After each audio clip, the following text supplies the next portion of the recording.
예, 그리고 휴먼앤데이터의 이은영 소장이십니다. 네, 안녕하십니까? 안녕하세요. 이은영입니다.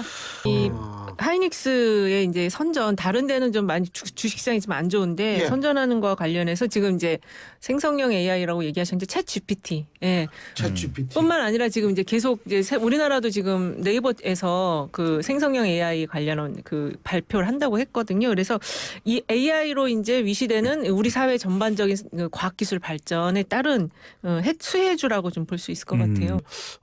이은영 소장 말씀 도중 죄송한데 이은영 소장이 챗 GPT에 상당한 또 식견을 가지고 계세요. 아니 그건 아니고 예. 최근에 저도 공부를 하고 있는데 많은 분들이 관심이 아주 많으시더라고요. 챗 GPT 그러니까 은영 GPT 뭐 이런. 그렇죠, 그렇죠. 네. 네. 근데 저희도 이제 공부하면서 이 챗 GPT 인공지능이 우리 사회의 접목이 되면 일자리가 사라진다는 거에 대한 걱정이 제일 많거든요. 근데 좀 공부를 하면서 느낀 게 그렇게 많은 두려움을 갖지 않아도 된다. 미래학자들이 얘기하는 거는 챗 GPT와 같은 이런 생성형 AI들이 노동을 대신하고 우리는 그 대신 더 생산적인 일을 할 것이다. 그리고 그 배경에는 그 과학기술 발전으로 모든 게 다 풍요로워져서 가격이 다 다운이 된대요. 그러다 보니까 생활비가 적게 들고 노동은 이 AI들이 다 하니까 우리 인간은 창의적인 재밌는 그런 활동만 하게 될 것이다. 그러니까 걱정을 하지 마라. 이렇게 또 얘기하시는 분들이 있더라고요. 이야, 아주 그 낙천적으로 사시는 분이네. 예. 그렇게 한번 기대를 좀 걸어보려고 하고 있어요. 너무 이렇게 걱정들을 많이 아니 하시니까. 얼마 전에 이은영 소장께서 저한테도 추천하는데 챗 GPT 뭐 세미나에도 참석을 하시고 네. 굉장히 관심이 많으시더라고요. 아, 그러시구나. 왜냐하면 네. 챗 GPT 보니까 이 데이터 관련한 거가 막 몇 초 만에 막 분석이 나오는 거예요. 그래서 진짜 일자리가 사라지는 거 아닐까 걱정은 많이 했는데 그거는 1차원적인 단계고 그 이상의 어떤 더 창의적인 활동을 인간이 해야 된다. 이렇게 얘기를 하더라고요. 근데 오늘 제가 이제 예. SK 하이닉스 말씀드리는 게 오늘 발표가 됐나요? 어저께 발표가 됐나요? 이게 정말 우리 핵심 기술 유출된 사건 아마 맞아요. 삼성. 들으셨을 네. 거예요. 지금 그렇죠.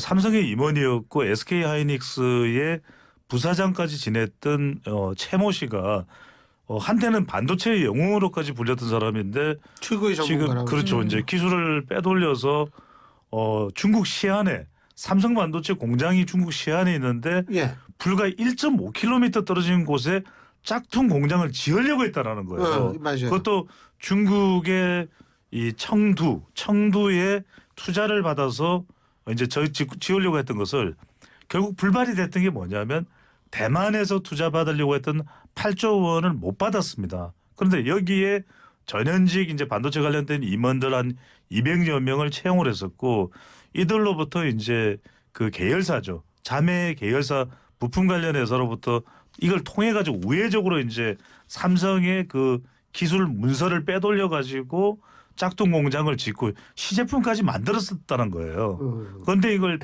포착을 해가지고 이제 완전히 이제 다 넘어가는 거는 막았지만 상당 부분이 이미 또 유출이 됐었다라는 거. 그러면 이게 정말 삼성이 적게는 뭐 3천억 정도. 아니 3천억 원은 이거는 이제 물리적인 산술적 계산이고 실제로는 수조 원에 이른다라는 거예요.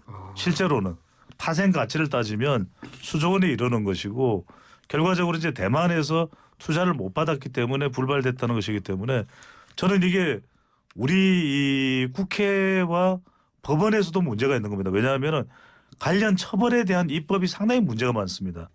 이 솜방망이 처벌. 예. 그러니까 이제 대부분 맞아요. 예, 거의 한 20% 정도는 뭐 집행유 그러니까 실형되는 비율이 20%도 안 된다 이거예요. 저는 어쨌든 그 김은경 민주당 혁신위원장을 꼽았는데요. 이게 경쟁에서 승리해서 혁신위원장 됐다 이런 의미예요?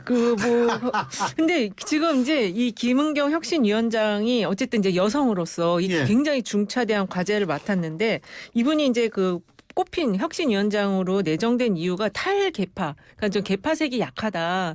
이것 때문에 이제 이분이 꼽힌 것이 아니냐. 굳이 이런 분류하자면 친문 쪽으로 분류되긴 하더라고요. 친문 쪽으로 분류되지만 또 그렇죠. 친문 왜냐하면 이제 그 문재인 대통령 시절에 금감원 부원장을 했으니까 예. 그렇게 분류가 되긴 하는데 근데 이분이 어쨌든 그 개파색이 좀 약하다. 그런데 이 또 당내 일각에서는 근데 지금 이분이 뭘 하려고 지금 혁신위원장이 된 거지? 이런 또 목소리가 나오고 있어요. 그래서 지금 아주 좋은 분이 혁신위원장이 임명이 됐지만 지금 무슨 내용의 혁신이 우리 민주당에 필요한 것인가 이런 목소리가 나오고 있고 그다음에 이제 그러면 그 권한은 어디부터 어디까지 주어져서 언제까지 무엇을 할 것이냐 이런 이야기도 좀 나오고 있어서 상당히 지금 이분의 과제가 많다 이렇게 좀 볼 수 있을 것 같아요. 그 재밌는 게 경향신문의 이제 그 사설인가요? 이게 헤드라인이 제목이 이렇게 실려 있더라고요. 김은경 위원장 정권을 위임받았나. 저는 이게 핵심인 것 같아요. 그러니까 이재명 당대표의 뭐 바지 사장 정도의 혁신위원장 눈 가리고 아웅 정도면은 큰 의미는 없을 것이고요. 자칫 잘못하면 그게 아니라 정말 말 그대로 지금 친명 비명 아웅거리는 상황 또 절체절명의 리스크가 잔뜩 쌓여 있는 더불어민주당에서 정말 밑바닥부터 민주당 정신을 다시 이제 고추 세우는 그런 의미에서의 김은경 혁신위원장이 이제 역할을 한다면은 정권이 다 넘어가야 돼요. 당의 어떤 이념 철학 그다음에 이 정치 개혁 그리고 공천권까지 예. 그것까지 다 간다면은 혁신위원장으로서 성자가 될 만한 그런 가능성을 우리가 엿보고 기대할 수도 있다는 거죠. 이 소장님. 네. 근데 사실 이 김은경 그 신임 혁신위원장 같은 경우에 네. 관료 경험은 있지만 정치 경험은 없잖아요. 이분이 2015년에 새정치연합에 뭐 당무 감사위원을 해서 약간의 경험은 있고 또 이제 정부 고위직을 했기 때문에 그런 속에서 정무적인 어떤 인사들과는 소통을 좀 했었을 것이다. 근데 그 소통한 거하고 그렇죠. 실제로 이 험한 정치판에서 이게 이 뭐 혁신을 하려면 정말 엄청 필요한데 강력한 리더십이 강력한 필요하죠. 리더십이 예. 필요한데 그게 저는 걱정이 아니 그래서 이제 저는 이 부분은 신율 교수님하고 생각 반대예요. 왜냐하면 아니 지금 국회에도 보면은 당에도 보면은 5선 6선 수두룩한데 정치 지금 엉망이잖아요. 저는 정치 경험하고 물론 이제 정치 경험이 많으면 노련해서 정치에 대한 이해도는 높을 텐데 헤쳐나가기 힘들다는 얘기예요, 제 얘기. 그 말씀입니다. 그렇죠. 보는 시각은 네. 신선할 수 있어요. 네. 그리고 본인이 하고자 하는 뭐가 있을 수도 있습니다. 네. 근데 문제는 그런 시각을 현실화시키기 위해서는 그 험한 정말 험한 세상의 다리가 돼요. 그렇죠. 브리지 오브 트래블드 그 워터가 노래 돼야 되는데 좋아하시잖아요. 뭐 좋아하진 않아요. 아니 그래서 그렇기 때문에 전 존댓말을 좋아하는데. 알겠습니다. 그래서 이번에 왜 아는 척하지 그러세요? 자제하겠습니다. 예. 네. 이번에 약점이 그 대목인 거예요. 예. 정치를 모르는데 이 험악한 이 정치판에 키를 잡고 갈 수 있느냐. 근데 이제 아까도 제가 말씀드린 것처럼 이분의 그럼 역할이 무엇이냐. 총선을 앞둔 공천권과 관련한 개혁을 하려고 하는 건지 아니면 지금 전반적인 당내 민주주의를 좀 더 강화하는 쪽으로 대의원제 폐지라든지 이런 거를 하려고 하는 건지 그 이제 자기의 목표가 뭐냐. 두 가지 다 하긴 좀 힘들 수 있을 거거든요. 그래서 당대표로부터의 정권 받는 것 플러스 당대표의 힘을 더 얻어서 하는 것도 일정 정도 필요하다 이렇게도 볼 수 있을 것 같아요. 예, 그렇죠. 어쨌든 뭐 되셨으니까 잘 성공적으로 했으면 좋겠습니다. 네. 자, 일단 3부 얘기는 여기서 줄이죠. 예, 신율의 뉴스 정면 승부 4부 시작합니다. 저희가 3부에 이어서 계속 이번 주 승부 이어갈 텐데요. 지금 이 자리에는 휴먼앤데이터의 이윤영 소장 그리고 인사이트K의 배종찬 연구소장 두 분과 함께하고 있습니다. 자, 승자까지 얘기를 했어요. 패자. 네. 배 소장님. 저는 패자는 충분하게 또 이야기를 많이 한 인물일 겁니다. 분명히 이번 주 내내. 근데 이제 우리가 금요일 방송이고 한 주간을 또 종합해서 평가를 하는 것이기 때문에 싱하이밍. 막 그냥 코너를 막 자기가 혼자 해석 다 하네. 하면 안 됩니까? 해도 돼요. 네네네. 괜히 그냥 한번 얘기. 그래서 이제 좀 종합 정리판으로 싱하이밍으로 했습니다. 네. 왜 그러냐면은 분명히 싱하이밍 대선은 뭐 진행자께서도 이제 학문적으로 보면 이제 외교관이라는 직업은 두 나라의 관계, 그러니까 자기가 속해 있는 나라와 자기가 지금 외교관으로 지금 주재하고 있는 나라 두 나라의 관계를 좋게 하는 게 외교 아니겠습니까? 그런데 싱하이밍 대사가 결과적으로는 15분간 원고를 줄줄 읽으면서 한국과의 관계가 더 나빠졌어요. 저는 또 윤석열 대통령이 뭐 무슨 말을 했다는 거에 대해서 또 여러 가지 뭐 평가를 내리고 있지만 저는 결과적으로는 이게 한중 관계가 더 나빠졌잖아요. 그러면 싱하이밍 대사가 원한 게 이거였을까? 만약 그렇다면 이건 싱하이밍 대사가 얻은 건 별로 없다 저는. 네, 예.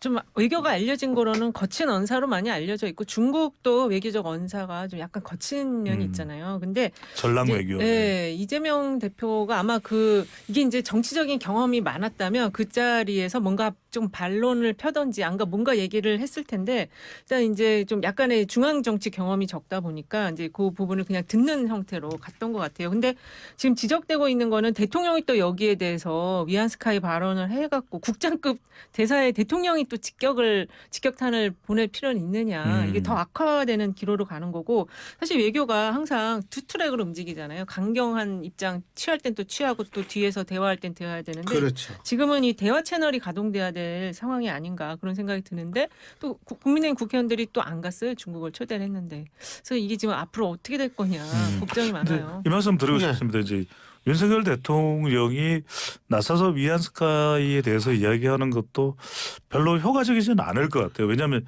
중국은 뭐 시진핑 주석이 나서서 그렇게 이야기 안 하거든요. 그래서 저는 이것도 아예 그렇다면 우리도 박지원 외교부 장관이 아니라 그냥 차관보 정도에서 이야기를 하든가 이렇게 저는 했으면 좋을 것 같고 오히려 우리가 더 달아오르면 중국으로서는 그래 우리가 좀 이렇게 유도하니까 한국이 달아오르는 그래 더 달아올라 달아올라 이럴 수도 있을 걸로 보여요. 어허. 그게 이제 중국이 어떻게 보면 외교적으로 노려서 그래 우리가 한마디 하면 더 발끈하고 달아오르는 대통령까지 뭐 어쩔 줄 몰라 하는 한국일 거야. 작은 나라 아니야.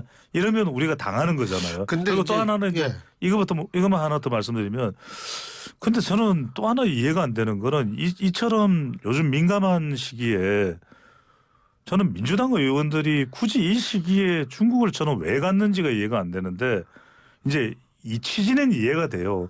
그러니까 한중 관계의 여러 가지의 관계 복원을 위한 노력은 필요합니다. 그런데 두 가지 목적으로 갔더라고요. 두 그룹으로 나눠서 근데 하나는 경제, 하나는 문화거든요. 그러면 한 며칠 동안 갔다 오면 경제가 복원되고 며칠 동안 갔다 오면 문화가 그러면 고려도 발해도 고구려도 다 중국 역사라 그러고 김치도 중국 거라 그러고 또 한복도 중국 거라 그러는데 복원되나요? 또 하나는 뭐냐면 경비를 중국에서 댔다는 거잖아요. 예. 저는 잘 이해가 안 돼요. 차라리 이럴 때 거절하고 우리가 생각하는 한중 관계 복원하는 방법이나 이런 거에 대해서 준비를 해서 나중에 오히려 더 적당한 때 가는 게 맞지 않았을까라는 생각이 들거든요. 지금은 형식에 구애받지 말고 빨리 소통의 문을 열어야 근데 돼요. 근데 네. 저는 사실 그래요. 이게 의원 외교도 필요하죠. 네. 네. 의원 외교 필요하고 야당에 있어서의 역할 중요합니다. 그런데 사실은 야당의 역할이라는 건 협상을 할 때 말이에요. 네. 양국 간의 협상을 할 때 반대 목소리를 내주는 그렇죠. 거죠. 정부와. 네, 그렇죠. 그렇게 해가지고서 이제 협상에서 유리한 고지를 차지하는 이런 것들이 중요한데 네. 근데 지금 같은 상황이 협상의 상황은 아니지 않나. 저는 그 점이 굉장히 좀 안타깝다고 보고 그리고 대통령 뭐 저도 그렇게 볼 수 있다고 보던데 네. 근데 대통령이 만일 말해요. 아 이게 싱하이밍 대사 얘기가 이게 자기 얘기가 아니라 중국 얘기겠구나. 중국의 정부의 얘기겠구나. 그렇죠. 라고 판단하면 당연히 대통령으로서 한마디 할 수 있어요. 제가 볼 때는. 이게 싱하이밍 대사 개인의 얘기를 대통령이 얘기를 했다. 이러면은 그거는 진짜 급이 그렇게 안 되는데 이게 중국 정부의 입장이다. 야 근데 이거 대통령인데 내가 대통령인데 이거 그냥 듣고만 있어야 되나? 충분히 생각할 근데 수 이건 있다고 중국의 봐요. 입장이에요. 이거 보세요. 네. 아니, 근데 제 시간도 김치도 분량 지금 가고 있는데. 알겠습니다. 말씀하세요. 네. 아 빨리 하세요. 네, 저는 패자 황보승이 의원 논란을 꼽았는데요. 예. 이게 지금 이런 막장 드라마가 국회에서 일어나고 있는가 이런 놀라시는 분들이 많을 거고 어떤 기사를 보니까 헌정사상 초유의 전 남편 폭로에 의한 그 논란이다 이렇게 또 지적하는 분들 있더라고요. 그래서 이게 지금 어떻게 갈지 또 황보승 의원이 이제 자기 가정폭력 사진을 또 올렸잖아요. 예. 그래서 지금 본질은 그 전 남편이 폭로한 그 지난 지방선거 때 시구 의원들의 어떤 그 공천 헌금을 받았다라는 내용인데 이게 지금 완전히 사건은 딴 데로 가고 있다. 그 말씀하시니까 이 사건이 이런 식으로 가면은요. 네. 국민의힘 정당의 입장에서 뭘 할 수가 없어요. 아니 그리고 이거 자칫 잘못하면 사실적시 명예훼손이 될 수 있는 그런 내용들이 너무 많은 거예요. 왜냐하면 부부간에 이게 둘이서 얘기할 문제를 네. 지금 저희들이 이렇게 공개적인 자리에서 이야기하는 것도 이게 발언해야 되나 그런 좀 조심스러움이 드는데 어쨌든 그 전 남편은 이 좀 전 부인이 잘 되기를 바라야 되지 않겠습니까? 그리고 또 전 부인은 그 폭력 그 안 좋은 거를 왜 또 공개를 해가지고 그리고 본질을 흐렸어요. 이 개인적인 문제가 아니고 공적으로 헌금 받은 거에 대한 부분을 이야기해야 되는데 전혀 엉뚱한 걸 꺼내 들어서 자기 얼굴에 침뱉기를 하고 있는 이런 사태에 대해서 이걸 어떻게 봐야 됩니까? 국민 입장에서. 저도 뭐 할 얘기가 없어요. 저도 이걸 어떻게 이야기를 해야 될지 모르겠고 저는 이게 그냥 제 차원에서 이야기할 수 있는 건 뭐냐면 이게 뭐 진위 여부도 가려져야 될 필요가 있는 것 같고 그러니까 저도 어느 날 갑자기 이 한 방송사의 방송에서 뭐 앞뒤 순서로 황보승희 의원하고는 방송을 여러 차례 같이 해서 근데 어느 날 갑자기 뭐 전 남편의 내용이 이렇게 막 이제 전달되는 그런 상황들이 연출됐었고 그 이유는 방송에서 황보승희 의원이 보이지가 않더라고요. 그리고 이제 지금과 같이 이제 갑자기 이렇게 이야기가 많이 이제 쏟아지고 불거졌는데 이게 뭔가 황보승희 의원의 책임을 물어야 되거나 법적 책임을 물어야 되거나 뭐 국회의원 자격과 관련된 부분이라면 저는 시시비비가 가려져야 된다고 봅니다. 근데 가려지되 이게 뭔가 좀 마치 흥미 위주의 어떤 내용처럼 다뤄져야 될 건 아니고 분명히 이제 뭐 국회의원의 자격 또는 법적인 문제 이런 부분으로 진위 여부가 밝혀져야 되는 부분은 철저하게 그 부분은 가려져야 되는 것이겠죠. 근데 어쨌든 가릴 수 있는 문제인지 아니 모르겠어요. 아니 뭐 어쨌든 이 얘기들이 서로 너무 다르니까 네. 뭐가 진실인지 한번 그거는 좀 지켜볼 필요는 부부싸움은 있죠. 칼로 물베기가 아니고 완전히 진짜 그 헤어진 이후에도 굉장히 이게 참 끝까지 가는 싸움이네요. 정말로. 그게 제가 할 말이 없으니까요. 그렇죠. 이제 아니 근데 이게 그 뭐죠? 이 승부처 말씀하세요. 승부처로 가야 되겠네요. 예. 인생이 승부처네요. 그럼요. 네. 부부관계 이야기하려니까 제가 목이 메이네요. 저는 일단 다음 주에 있을 일 중에서 23일까지는 한상혁 전 방통위원장에 대한 가처분 시정 맞아요. 가처분 판결을 있죠. 내린다고 그랬거든요. 네, 맞아요. 그리고 아직 임명도 되지 않았는데 심지어는 지명도 되지 않았죠. 지명되지 않았는데 이걸 뭐 내정설이라고 해야 되나 유력설이라고 해야 되나 너무 이거 저도 이제 유력설이 좀 중립적이죠. 모임 자리에 가면 계속해서 나오는 이야기가 이동관 특보 유력설 그게 아니다. 이동관 특보가 아닌 제3의 또 다른 인물이다. 뭐 너무 많이 듣거든요. 설들이 많군요. 설설 계속 설설설설해서 그런 이야기들이 나오고 있어서 저는 이게 오늘이 금요일이니까 주말 지나고 난 이후에 가장 큰 이슈가 될 것 같아요. 그럴 수 있죠. 예. 예.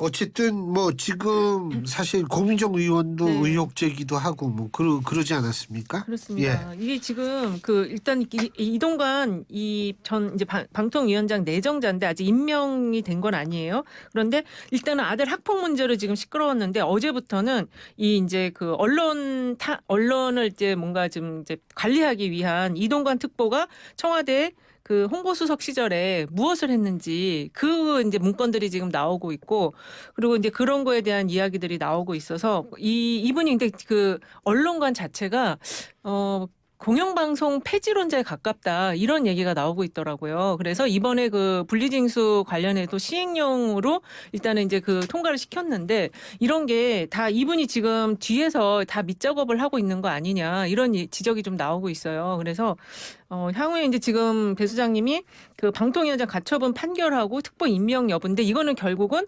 언론의 어떤 총선을 앞둔 언론 장악 시나리오가 움직이고 있는 거 아니냐 이렇게 좀 핵심적인 내용은 그걸로 좀 봐야 되지 않을까. 이건 진영 간 또 정치 성향에 따라서 아주 또 이야기가 엇갈리고 있거든요. 그러니까 결과적으로는 이게 뭐 여론 검증 또 지명이 된다면 인사 검증 다 이제 과정을 거쳐야 될 것 같아요. 여러 가지 파란과 논란과 뭐 파장과 이어질 수밖에 없겠죠. 이제 세 가지 측면입니다. 하나는 MB 정부에서의 이동관 특보에 대한 역할 평가, 두 번째는 이제 자녀 학폭과 관련된 검증 내용, 세 번째는 뭐 임명이 될 경우에 방송 장악과 또는 방송 정상화라고 하는 상반된 의견에 대한 부분까지 계속되는데 아직까지 뭐 윤석열 대통령의 입장에 대한 부분이 안 나와 있거든. 그리고 이제 이 인사 검증은 하지만 청문회는 하지만 이것도 마찬가지로 국회 비준권은 아니기 때문에 청문 보고서가 채택이 안 되고 상당한 논란이 된다 하더라도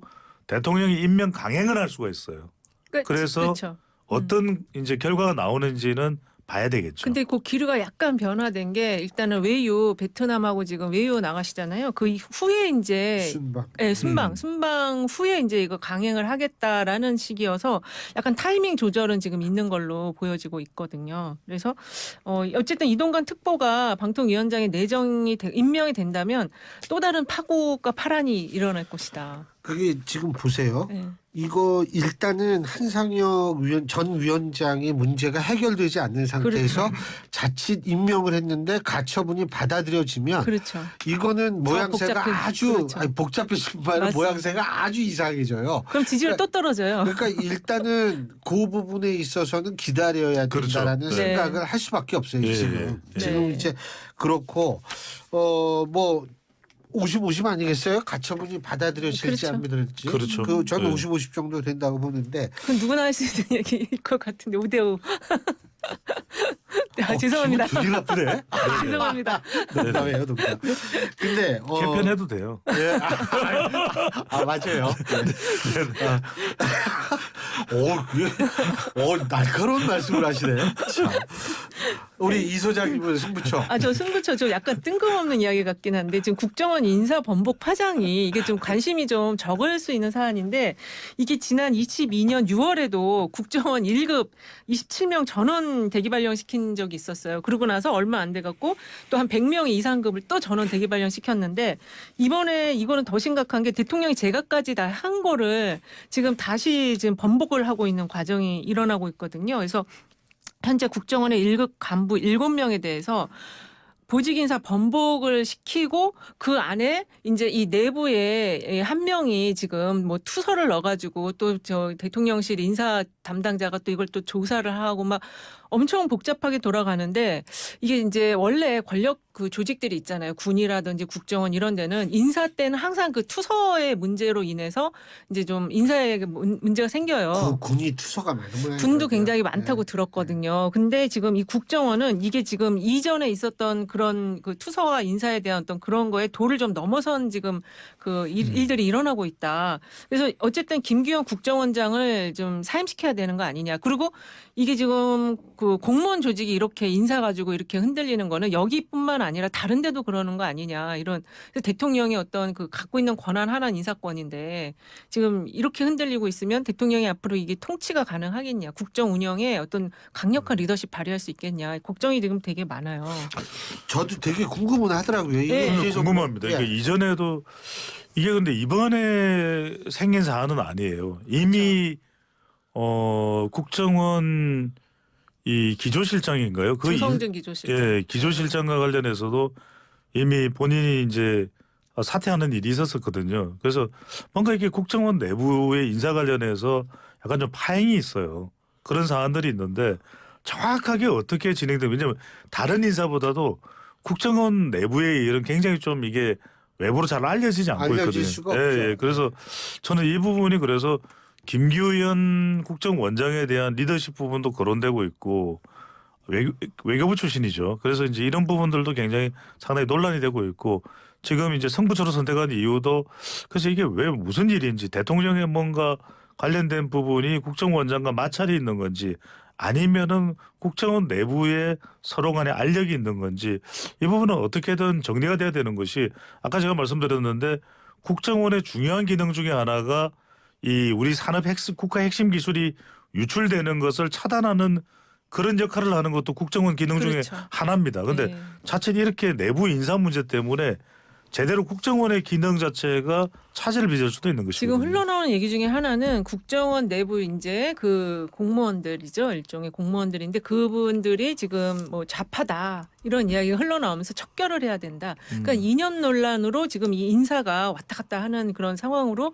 외부에 좀 흘러나오는 건 그런데 어쨌든 그 배수장님 말씀하신 것처럼 그 산업적인 문제뿐만 아니라 대중국 관련도 다 이 국정원도 같이 다 이렇게 연계돼서 여러 가지 활동들을 하거든요. 대외적인 외교 관련해서도. 그래서 이 인사 가지고 이렇게 내부가 기강이 흔들려서는 안 된다 생각이 들어요.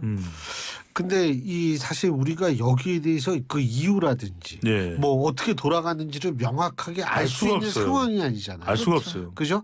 그런데 뭐 말씀하신 대로 이것이 뭐 초유까지는 모르겠습니다만 일반적인 상황은 아닌 아니에요. 것 같아요. 아닙니다. 그리고, 예, 네. 원장이 지금 국정원장이 제청을 하고 대통령이 재갈해서 인사가 났거든요. 발령이. 그걸 지금 다시 번복을 하고 있는 과정이거든요. 그래서 이거는 정말 초유의 사태라고 볼 수 있을 것 아니 같아요. 저 외국에 있는 그 네, 불러들이고 거점장들도 다 불러들인다는 네. 뉴스에 보도가 있었지 있었죠. 않습니까? 네. 그렇죠.